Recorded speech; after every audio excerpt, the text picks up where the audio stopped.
Welcome to the Berry Community Podcast. Today we're joined by Bruce Coller, former lecturer at the Monash University. We're going to chat about Bruce's life, education, world today, science, health, humanity, and some bigger questions. And we might even just discuss about the Big Bang, hey Bruce? Yes, if you wish. So welcome Bruce, welcome to the show. Now I've got here, you're 89 years of age Bruce, and you're looking at $1 million. What's the secret, Bruce? Is it the beetroot juice? Carrots? What? What's the secret? A lot of fresh air and riding a horse and then a bike to school for 10 years. Oh, that'll do it. Just tell us a bit about yourself there, Bruce, and your background. I'm from Alexandra, the district better known as Eildon these days, on the Upper Goulburn Valley. Yeah, lived on a farm up there? Lived on a farm, milked cows, helped around the harvest and so on. So I have the background experience of being close to the soil and nature. Yeah. What made you go into teaching? I know you were at Monash Uni for 46 years, is that correct? Yeah, so that's a long time. That's heaps. That's nearly as old as me, Bruce. I'm a little bit old. Yes.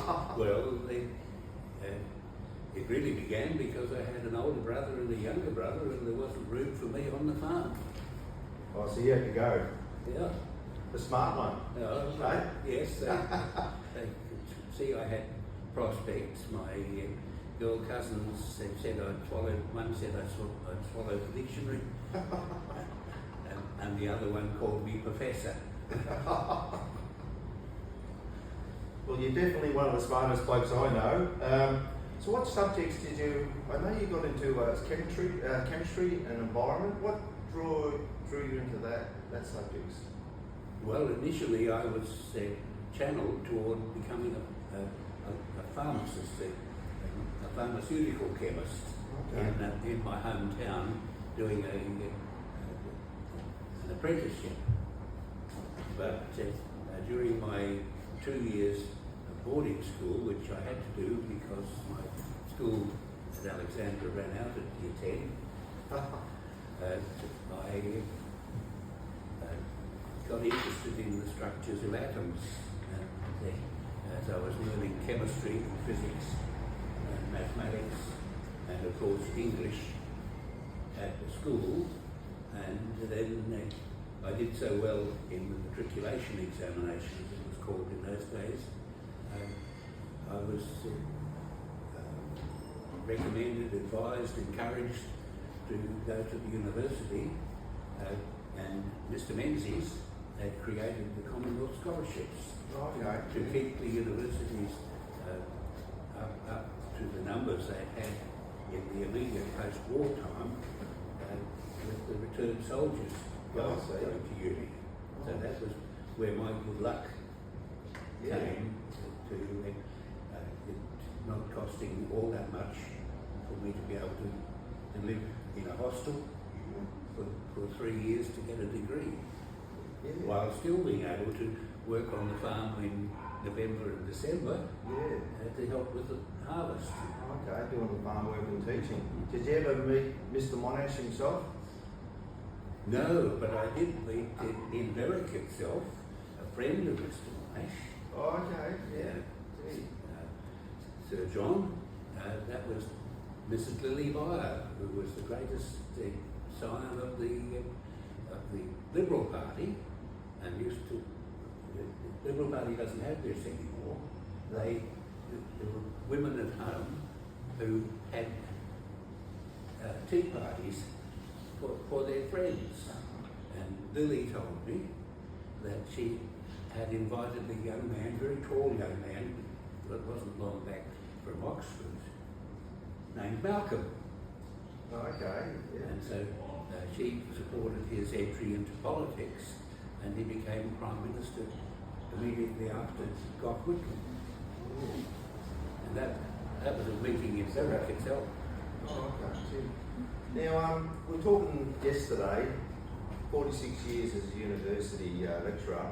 What's changed from the start enduring? Because I know in my school days we had a good old chalkboard, and the teacher wrote up with chalk and the duster and all that. So did you have that back then, and what came in after that? Well, Monash, like Melbourne University itself, had lecture theatres with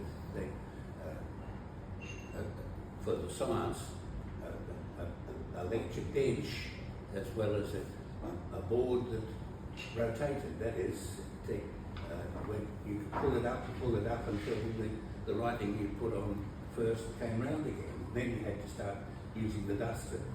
But that would usually take a whole lecture. Yeah. We used 2 of those, which were available in the theatre. The printed notes, if there were any, could be produced promptly using a spirit duplicator, it was called, a 40-graph. If you had lots of notes at the start of the term to be handed out, there was a wax stencil that was used and printed on a gestetner. Okay, it sounds technical there, Bruce. Well, it was of German origin, I guess. I know when I was young, it was a chalkboard. Then they had like a text up on a whiteboard. Yeah. Recently, I left school by then. Recently, now I see it writes and you can rub it off with the buttons, all sort of like on a computer screen. Exactly. Where they're at. Did they have that sort of stuff? Nowhere near. The best you could have, apart from the chalkboard, was there was a slide projector. Nice, yeah. And but you had to have somebody at the back of the theatre changing the slides when you wanted the next slide. Oh, I see. What when you first started teaching, in 46 years, it's a long time. What changed with the teaching? Just more knowledge came in, from the way you taught back then and to the little time and later. What was the difference? Well, there was always new knowledge coming in. Yeah. And in chemistry, there was a scientific revolution, but only in a particular corner. And so the knowledge of chemistry has been built bit by bit, whereas we'd never even heard of the idea of a black hole in the cosmology, in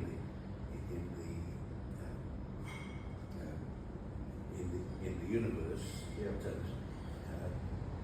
we learned about photons, protons, neutrons, and electrons, and that is as a sort of Lego set or Meccano set from which we are made.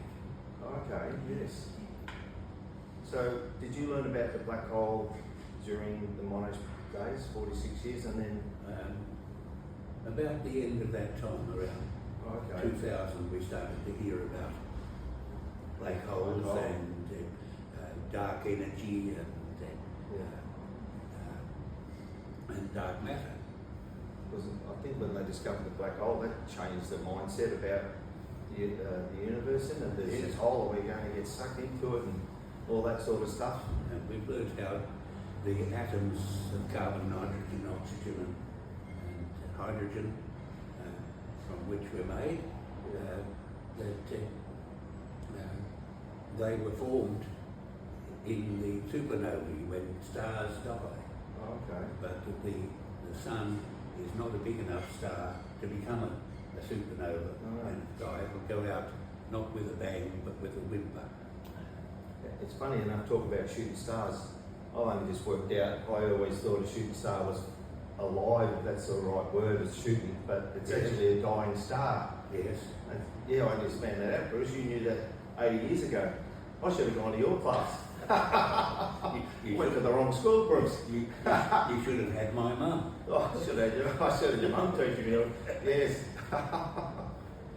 Yeah, we talked, and man landed on the moon too, didn't it, in that era, and they brought rocks back, and they discovered stuff about that too, about the moon and things. Well, yes. can't say too much about what they actually found, but I'm learning lately, and perhaps it was with the material they had, that they brought back, that they learned that the sun is spitting out helium atoms that are short of one neutron. Oh, okay. And that they're collecting on the surface of the moon, and that they would be potentially useful in producing atomic energy. Oh, I see. I know one of the other things that fascinates me about the Earth, it rotates one way, the sun goes around another way, and the moon, what does that do, Bruce? Does that turn another way? Well, that's holding us all together, this moon. The clocks and watches used to be fascinating, with all the gears connecting with each other. Of course, a bicycle too, your pedals go round, and your chain goes round, and your wheels go round, and then you go round. You go over the top when you hit a pothole. And it's the same with the sun goes round the centre of the galaxy, the Milky Way, and the Earth goes round the sun, and the moon goes round the Earth, and some other planets, there's several moons do their own thing, and on Saturn there's a huge number of bits and pieces. Yeah, and it's interesting, all the other moons, all the other planets. You sort of wonder, was there life form on those planets back in the day? You know, what do you think? I don't think so. I think I think it's unlikely that there's ever been life anywhere else but on this Earth. On Earth. Yeah, it's one of those mysteries, isn't it? And now they've landed on Mars, haven't they? The machine. It's a machine, and I don't think they brought. I'm not sure if they brought back anything or not. Yeah, and it's funny. I was listening to a podcast the other day, and they had the speed of light goes really, really fast. Yes. I forget what it is, but seconds to go around the Earth, the speed of light. So they sent out a satellite, or whatever you want to call it, and they shot the light out. As far as the satellite could go out, and the light went out, it only went, they calculated 10%. And that's a 10% that they've only discovered 10%. Just with the 10%. So there's still 90% that of the whole universe. Of the whole universe, and that's just at a guess. Because how do you know whether that's not even sending the light out from here? It's just the light that's coming from the objects that we've been able to pick up enough light from to see. Yeah, and you just go, gee, where is it? Is there an ending? Yeah, so that is among the mysteries, and the origin of the Earth itself, the origin of the universe, because all the energy that ever there was and ever there will be must have been there if there was a beginning. So how can you call that a beginning if it was already there? Yes. What about potentially that we're talking about spaceships? They don't call them UFOs anymore. They're some other name because unidentified. Oh, that's unidentified flying objects. Yeah. They just call it something else. They've stopped them. I like the good old UFO. It's like out in the movies, you know, the Martian coming down. Do you think that's possible? What do you think of that? You know. Well, for it to be happening, it would have to be other living things. Although I see the universe as living in a sense, in its entirety, that life as we think of it is only a special manifestation of matter coming together in a certain way. Yeah. And the Earth's been going for a long time, Bruce. I know it's a great man rocked up 2,000 years ago, but it was going a long time before he was here. How long would it be going, Bruce? Well, the people who are expert or knowledgeable in these things think it's 4,000 million years. 4,000? 4 billion years, yes. 4 million. And the existence of the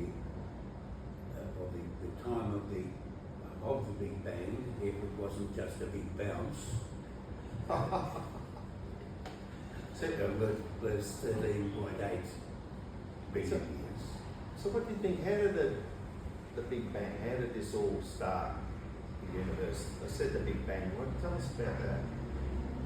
Well, as I say, no longer sure it was a bang starting with where time and space started from virtually nothing, because that issue of all the energy must have been there in the first place. So if it was there already in the first place, it wasn't the first place. Yes, there's a lot of stuff we don't know, Bruce.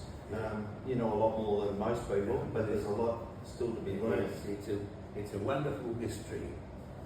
It is a mystery of life, isn't it? You know, we were chatting the other day and we were just talking about the caveman. And the caveman had a lot of hair on their body, Bruce, and what happened to man now? We're sort of hairless. Is that waxing or shavers or just... Well, you've got more than me. I've still got mine. Oh, a little bit. I'm disappearing fast there. And we're only sort of hairless. And so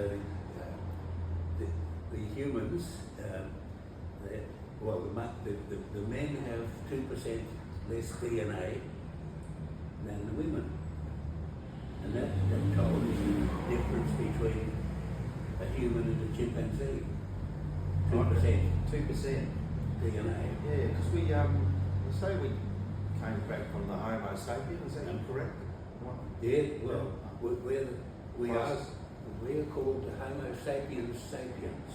Oh, okay. That is the cluey men, whereas the Homo sapiens were just cluey.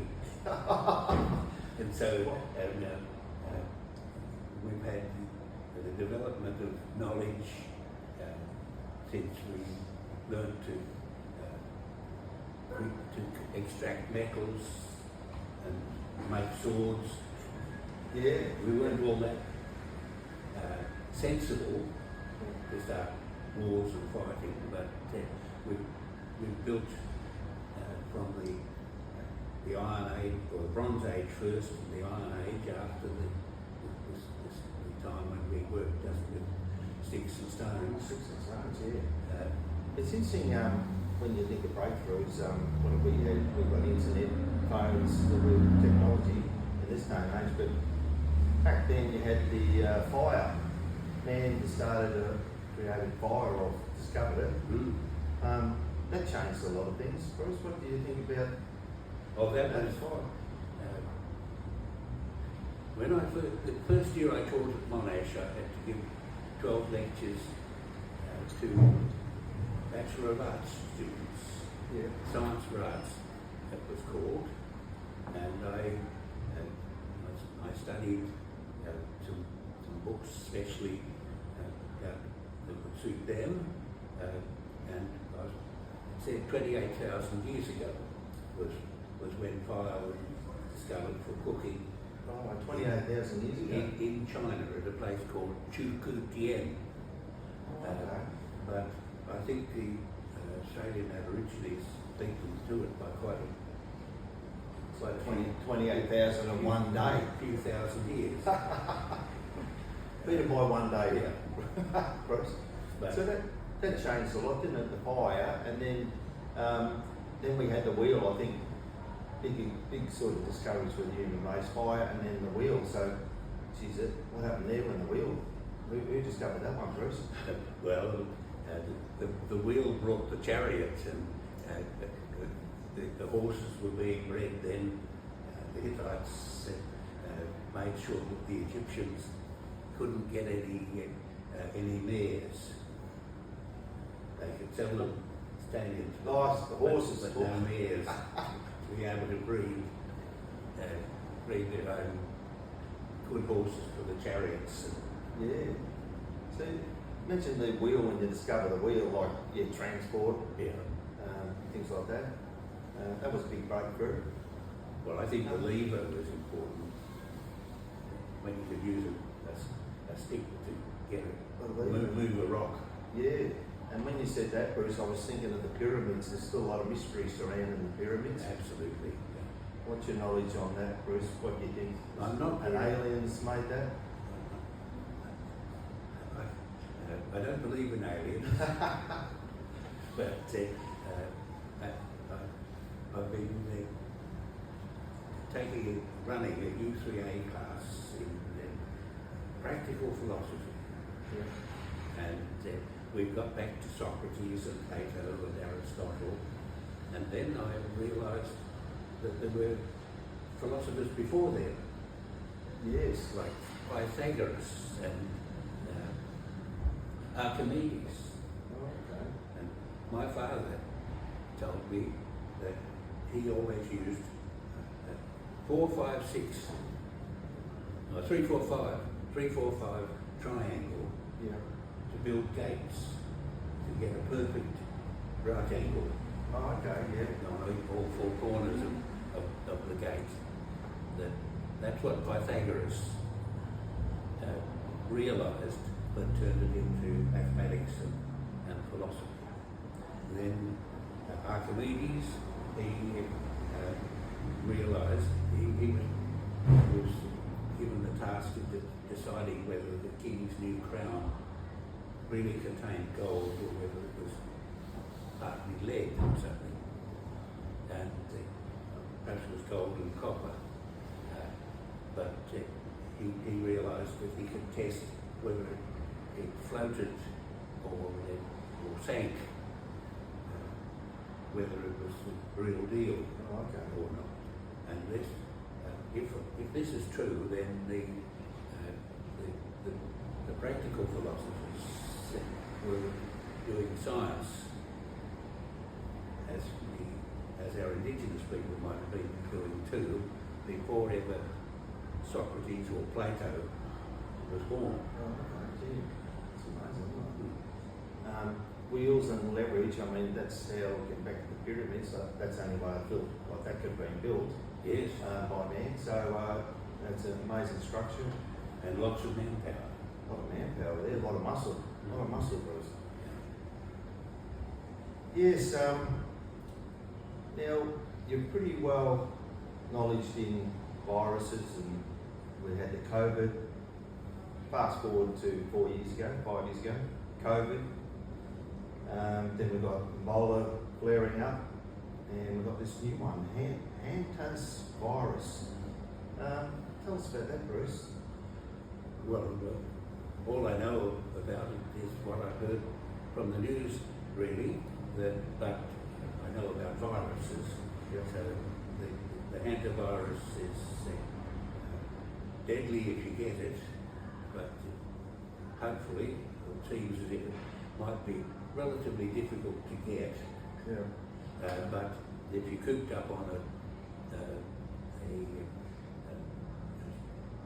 a ship with a whole lot of other people, if one gets it, then the chances of getting you can't get away from them really, and I haven't gathered where it's coming from. There's probably not enough knowledge yet whether it's carried by the rats on the ship. Yeah. It wasn't a sinking ship, and they weren't leaving. It's interesting if There it's, were any. if it's interesting. It's interesting if it's carried by the rats. How did man get it? Did he eat a rat or something? Or the rat bite him on the toe during the night? Oh, rats do food just like us. Oh yeah. Yeah. And it dries and then becomes dust. Oh and, yeah. And get into the lungs. Yeah. That's a good way of getting it into the bloodstream. Yeah. Didn't think of that, Bruce. Now, vaccines, how would you come up with a vaccine? I know with the COVID, we had the vaccines for COVID. What would they do to have vaccines? Why did they come about? Are you familiar with as a young person, I followed the story of the vaccines being developed for polio and TB and so on, the most wonderful things that are now being rejected by some of our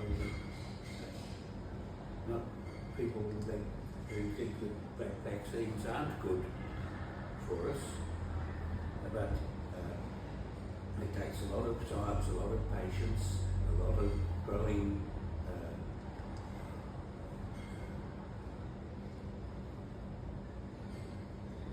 petri dishes and samples with the was it TB, I'm not sure which now. The question was the live vaccine was the only one we had, so there was a danger that when it was injected it could lead to the disease that it was supposed to prevent. But then we were able to get to progressive development little bit by little bit. People experimenting and trying out to have the killed vaccine. And then we had the tests. There were 4 of us in the high school section of the Alexandra Higher Elementary School. One was me, one was my mate Ashley Cooper, one behind me, and two in the next desk, which was the typical arrangement in those days. We were very disciplined, and Ashley showed a positive response. I mean, you remember the name of Ashley Cooper, winner of Wimbledon? Well, I know the actor. Yeah. Well, is that the same person? No.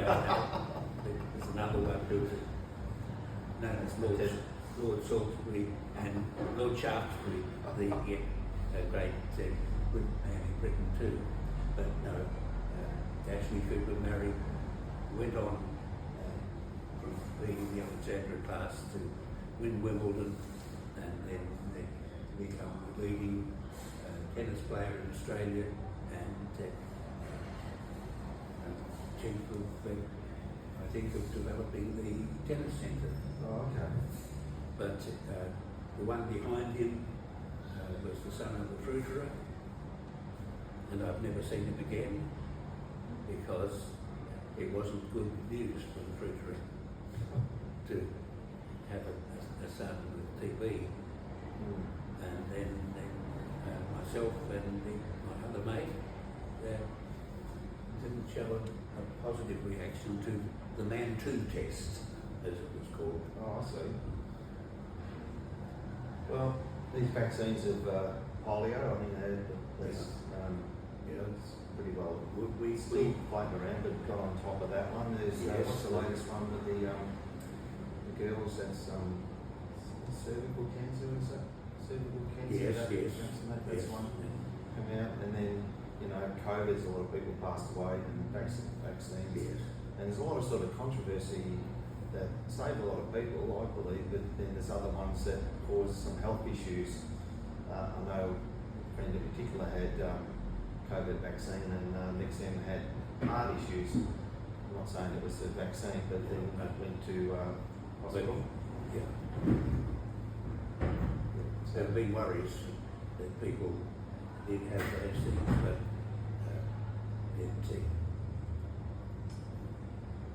it's been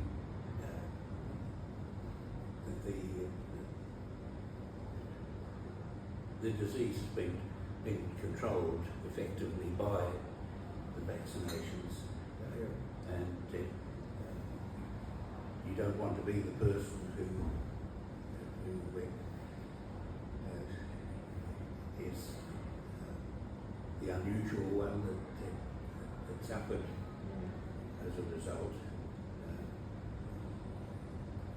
We tend to be wishing that there'd be no negative results these days. Yeah, well, It's still around, the old COVID. Well, I wouldn't call it that old, it's only 4 years on the scale of, we're talking, the world's been going for a while, because a couple of friends of mine had caught COVID recently, but they didn't really know it. I think it's whether their bodies got used to it or the disease is weakened, I'm not too sure. Just going back to your schooling, we were talking about earlier when you were lecturing. I asked you, can you pick a smart person? How do you, when you've got a class full of 30 people, can you go within 6 months that this one's good, that one's good, that one's good, that's smart, you know? How do you, did that find that when you were teaching? It was the other way around, we were saying, wasn't it? Well, you sometimes had people who talk to you constantly and showed vast amounts of knowledge, but who weren't actually very smart. Yes, yeah. And you've got the street smarts, haven't you? So you've got the book smarts and the street smarts, and probably something you've got to learn when you're out on the street, so to speak. And in that time, I don't know about the present day, girls were they were ready to ask questions, but they were reluctant to embark on their own initiative. Talking about girls and boys, I know when I was at school, I always found the girls were smarter than the boys. Yeah. Why is that? Well, depends on your age group. Some of them mature more quickly than the boys. Yeah. So that's it, they're just more mature and think differently than guys, of course. I was found them sort of smart. I don't know if we caught up with them. I think I haven't caught up with them, but they were always cleverer than me. Both of my wives. So, and then you were in Berwick, you've been in Berwick for a long time. A little bit of history in Berwick. The horse and cart was, you had the horses going around. Did you ride the horse to get a bottle of milk and that, Bruce? Well, they come to you, didn't they? The bottles of milk came, and I don't think they were using horses, although in various parts of Melbourne, John Landy very recently had, because he couldn't afford the time for training, he became a milkman. You know, he was the man who cracked the 4-minute mile. Oh yeah, that's right, yeah. And to get his training in, he became a milkman and ran behind the horse and cart, delivering the milk for his training to crack the 4-minute. Oh, that's good, isn't it? So that was the secret to breaking the 4-minute is, running around. Running around dropping milk off. That's right. Now, here in Berwick, it hasn't been caught where I started first for 8 years and paid off the house in 8 years. Yeah. And then in Palmerston Street, the milk used to be delivered in bottles. Yeah. And we knew the milkman and knew his sons who were at school with my kids. I became the member of the primary school council, and then the secretary, and then the president, and the leader of the campaign to get to Berwick High School. Yeah. Yeah, there's some big sort of questions or answers there. Thanks, Bruce. But we'll just quickly lighten it up a bit. I know you follow the football. You're a Blues supporter. Yep. Now, I've got to say, I was in the shops yesterday and there was racks and racks of Blues supporter jackets, jumpers and all that. And there was two ways to think about this, Bruce. Either the Blues are got a big supporter base, but my way of thinking is because they're doing no good, no one wants to buy. Not selling too well, that's how I think it was. Everything was sold by the Blues jumpers and scarves. So I should have bought you one, Bruce, but maybe. Well, I'll go and buy myself one, but people don't remember Chuka Howell, but he was the captain in 1945 when my mother and I used to listen to the matches on the radio while my father was out being the timekeeper for the Alexandra Football Club Yeah. and having a beer, I think, on the side, while we were at home with the battery operated radio, because we had no electricity. Yeah. And you played for yourself, Bruce? I did, and my greatest memory is playing centre half forward for Alexandra against Bonnie Doon. Oh, okay. The replay of a drawn preliminary final. I kicked 3 goals. 3 goals? One of them I was so far out in kicking, I had to use a torpedo punt to make the distance. And it was a goal, and you kicked the goal. Yeah, I had to aim for the outside point post. And it went to the torpedo punt to does a drive Come around and went through the big six, eh? and it went straight through the middle. And Okay. I was subsequently invited to turn out next year with the St Kilda. Oh, okay. But Did you go have a run down St Kilda? no, I went into national service at Puckapunyal. Oh, that's right. Yeah. And I turned out along with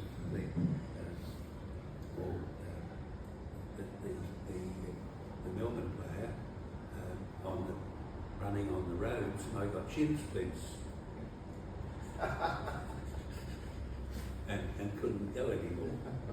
I still played for Alexandra that year, but I had an overweight course at the uni, and I was travelling to play against Thornton or Yea or Seymour or whatever, and I was a bit running on empty at training and dislocated my collarbone. So that ended my career. Bruce Coller with a dislocated collarbone. That's not how they named you after the collarbone, did they? No, the girlfriend at the time made a bit of a joke of it. Oh, funny. What do you do to relax these days, Bruce? I know you always say you enjoy the coffee club every Saturday morning you get down there. How important is the social life? Well, talking to people, and every Tuesday, every second Tuesday, I'm out with widows and widowers from my 14 years of widowhood. I'm out with the young men, maybe 60 years old, on Saturday mornings. You organise, and they are interesting people. I used to be out with people older than me, but there's hardly any left that are older than me. Yeah, well, Tony's not far behind you. No, He's just sitting over there, Tony. Catching you. But the social really important, getting with the guys or girls or whatever and just chat away. Now, you really sharpen the brain, so do you read books? How do you keep it? Is there any secret there? I read the Australian, which a lot of people challenge me as why I would, but it gives me a lot of information and often a lot of the other side of the picture. I'm always wanting to understand. I'm always interested in what's happening and the changes, and I really enjoy talking with people, especially if they're prepared to have a chat about why carbon dioxide and water vapour keep us warm in the air. Yeah. And why adding more of them to the air will keep us warmer. And that if we didn't have any in the air, it would be 30 degrees colder Yes. than it is now. And we might have to get you on again for all that, because that's another podcast in itself. Like you were telling me, water, it's got little balls in it. Little tiny balls, and a lot of them little balls get together and form water. I'm like, I never looked at it like that. And make it liquid, but copper and gold and so on are made of lots of little balls. You can try taking one coin and putting around the coin other coins of the same kind, Yeah. and 6 fit perfectly. Of course they do. Right. Yeah. So that might be the lucky number, 6. Yeah, and that creates the special properties of metals, but only certain chemical elements can be of that kind. Yeah, it's interesting, Bruce. So I'll have to get you back on, talk more about these subjects. We're just sort of finishing up here, Bruce, but if there's something you could change in your life, you're 89, what about when you were 29? What would you, anything you would do different or change, or when you look back? Not really, because what has happened is my life, and I love it. I love life. I made certain decisions. I arranged to go to Illinois to work with one man on quantum chemistry, and eventually he got a Nobel Prize. Oh, blimey. But I was awarded a travelling fellowship to go anywhere I liked. And my wife at the time, she was a mathematician she graduated from Melbourne University in English and mathematics. And I thought that she would prefer Oxford. And eventually she did. Her mathematics, rather than her English, was what I thought the preference would be. Her mathematics turned out to solve the problem of the structure of insulin. And then her employer got the Nobel Prize for that work. But in the process, a workplace romance developed because I was busy writing my own thesis, and but was running out of time, and I was planning to go to Minneapolis. Afterwards, completion of the thesis, we didn't get babies, and that was a problem, which turned out to be a sort of medical, surgical problem, which I didn't know about that. And so I spent a year listening to the Beatles and Elvis? The Seekers. The Seekers? I loved Elvis, but he wasn't that popular. And then I met a Welsh girl who, just after I applied got a job at Monash, arranged a job at Monash. And so she followed me to Australia and taught at St. Margaret's here in Berwick. Oh, gee. That's why we came to live in Berwick. So chance has created things, and I only later discovered that 160 years ago, my great-great-grandparents had come to Berwick with a whole lot of daughters and one son. Oh, okay. The names of the sons-in-law are scattered all around the district. You've populated Berwick, your family, by the sound of that, Bruce. The great-great-grandmother died in the house of Susan Bain, the wife of Robert Bain, who started the Berwick Inn. Oh, gee. Robert had already died. Oh, okay. Well, Bruce, that's the end of the conversation. I want to congratulate you on a fantastic career. 46 years as a lecturer at Monash Uni. I'm pretty sure a lot of people learned a lot of stuff, good stuff, and went on to make prosperous lives and education, which is important. So I know a friend of mine you taught. He's one of the smartest blokes that I know, and you taught him maths and things like that. No, I taught him something else. I taught him footy skills. Because on Saturday mornings I ran the training for the Little League.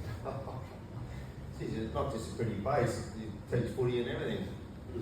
And the drop punt has been developed by them. Well, thanks very much, Bruce, and I want to thank everyone for joining us on Berry Community Podcast. It's been a fascinating conversation. We really appreciate your time, your insights. Thank everyone for listening. Don't forget to share and follow the Community Podcast. Real people, real stories. Until next time, see you soon. Bye.